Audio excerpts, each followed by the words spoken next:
Now, if you use WordPress for any amount of time, you'll know the login pages, the registration pages, lost password pages, and so on. Well, they're a little bit on the beige and boring side, and anything we can do to make those a little bit more professional, a little bit more on brand, has got to be a good thing. And if you're a Bricks user, like myself, then we can do this incredibly easily. And that's what I'm going to show you in this video. Let me give a quick example.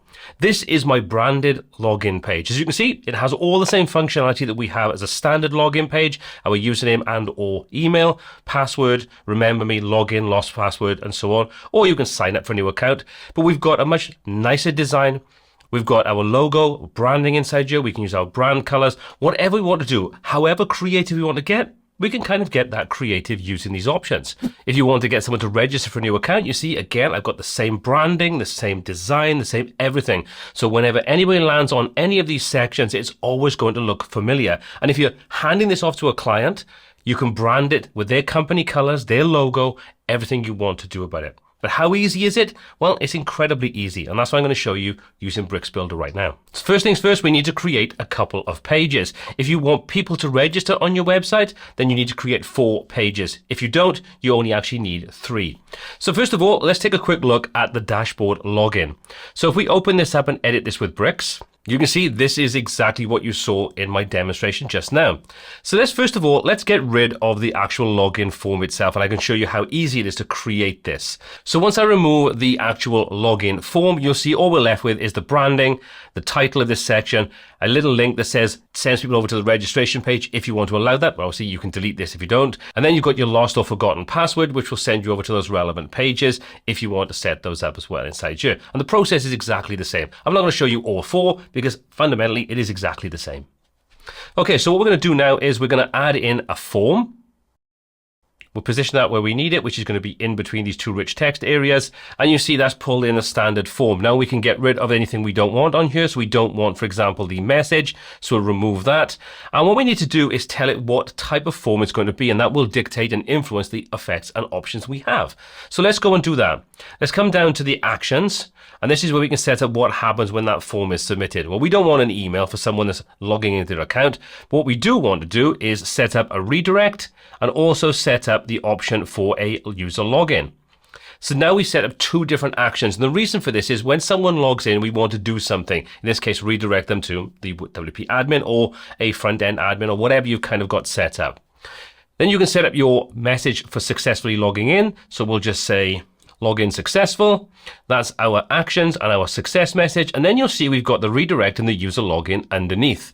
If we come to the redirect, you can see this gives us an option to redirect to the admin area. For our example, we want everybody to log in and go straight into the WP admin. If you didn't want that, you want to redirect them somewhere specific, you could do that here. So we're going to say redirect to the admin, and we'll set this to be say 5 milliseconds. It's pretty much indistinguishable. Then you've got your user login. And this is where you map the fields of your form to the relevant fields we need for the standard login details. Now, let's go and see what we have. We've got the login, we've got the password, the remember me option, and an error message. If you take a look at our fields, we don't actually have that information there for us. So we've got our name, we've got our email. Well, let's go and get rid of the name and say we only want to allow people to actually log in with an email. We're also going to need to have a password field. And we'll just simply fill out the relevant labels and placeholders and so on. And again, you can customize your form how you want to customize it here as well. And then we're going to add one more, which is going to be the remember me option, which is always handy. And there we go. We've set everything up. You can customize this if you want to, change your typography, all those kinds of good things. But I've already created a class, a global class. And there we go. There's our form set up. Now, the final thing we need to set up is to map those fields to the relevant fields as the part of the form action. So again, let's come down to the user login option. We'll choose our login to be email, our password to be password, our remember me to be remember me. And if you want to put your message in there, saying there's a problem, your error message, and we'll pop something inside there. If you want to add spam protection, you can do that here by setting things up as part of your settings inside Bricks itself. But for now, we're going to leave this as it is, and we're going to hit save on here. So we've now created the form. We've set everything we want inside here. Now we need to tell Bricks exactly where to find it, to not use the default WordPress ones. To do that, you come into the Bricks settings, under General, and scroll down until you get the custom authentication pages. So you can see I've got things set up inside here. So you can see there's my page, dashboard login. I've already created the same for account registration, which we'll take a look at in a moment. I've also got the disable login bypass set up. If you disable this, which is where it is by default, this will still allow you to use this little code at the end to go over to the standard WordPress admin login section, which in our example, we don't want. So we've just enabled this to disable it, and then we are good to go. So you see, if we now try to access just the standard WordPress admin, that will push us over to our custom login page. The same thing goes if we try to use the WP login PHP. Again, we'll try it. And again, you see this pushes us over to our login page. So everything's being redirected by Bricks for us. We don't have to worry about that aspect of things.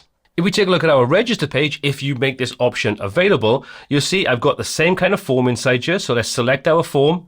And if we come down this time, take a look at our actions, you can see again, we've got our redirect, which tells it where to redirect it to. In this case, it's going to redirect to the login.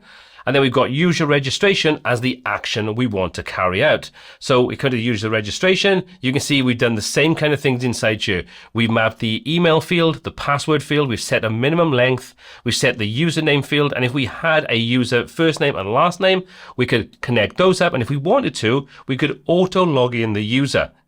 I personally don't want that to happen because I would rather register accounts and make sure they're confirmed before anyone is actually allowed to access them. But if you wanted that to be the case, you could enable that. And then once they've registered, they would automatically be logged in to the admin area. I say for me, I leave that disabled. And the same process then, if you wanted to set up the password, reset and so on, it's just doing the same thing. And then go back into the settings and just configure where those pages are. So there's your registration, and then your lost password and your reset password would be exactly the same setup, just mapping those relevant options and setting up the action to go to the relevant section as part of WordPress, and then mapping everything inside Bricks. It's nothing more complicated than that to set everything up. And like I say, it's a great opportunity to brand and make a much better first appearance when anybody logs in, registers, or they try to reset their password as part of their WordPress account. Anyway, hopefully you've enjoyed this. If you want to check out more videos about working with Bricks Builder, you can check out learnbricksbuilder.com, link in the description. That's my dedicated site with all of my tutorials on there. As always, all applicable links are down below. My name is Paul C. This is WPTuts. Until next time, take care.